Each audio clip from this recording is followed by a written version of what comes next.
US President Donald Trump attended the G7 summit, and where there is Trump, there is controversy. While the G7 leaders showed support to Ukraine in the war with Russia, Trump suggested something that could bring a reaction like this on all faces of the G7 leaders. While posing for a picture, he suggested that the G7 could get back to becoming G8 and said Russia could also be a part of this member. The G7 used to be the G8. Barack Obama and a person named Trudeau didn't want to have Russia in. And I would say that that was a mistake, because I think you wouldn't have a war right now if you had Russia in. And you wouldn't have a war right now if Trump were president 4 years ago. Since 2022, the G7 leaders have been united on Russia-Ukraine war issue and has imposed sanctions on Russia collectively. This year too, UK announced imposing fresh sanctions on Russia to squeeze its revenue from oil. But now Trump is the president of the US. He wants Russia and China to join the G7. He said it was a mistake to remove Russia from the group.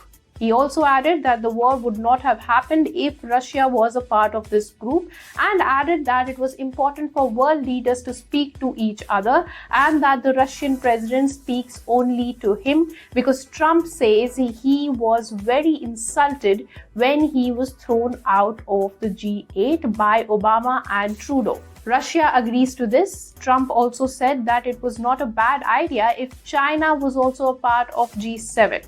For context, there was a time when Russia was a member of the G8. In 2014, Russia annexed Crimea from Ukraine and it was removed from the group. At first, it was the G6. It had US, UK, Japan, Germany, France, and Italy. Then in 1976, Canada joined. And then in 1998, Russia was a part of this group too. It was a group of the top economies of the world that had a lot of financial power then. Now in 2025, it only makes up to 29% of the global GDP. So times have changed. It also was united politically. Now there are differences between the G6 and Trump.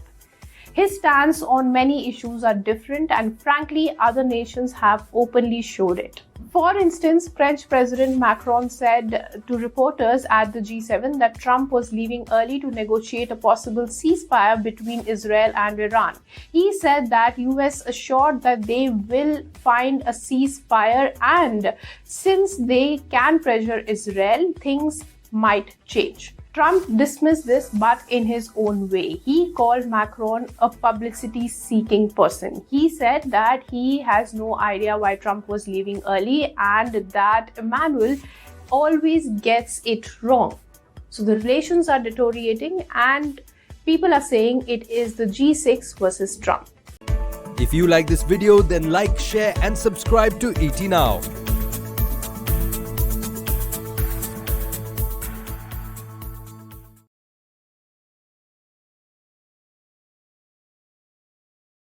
If you like this video, then like, share and subscribe to etnow.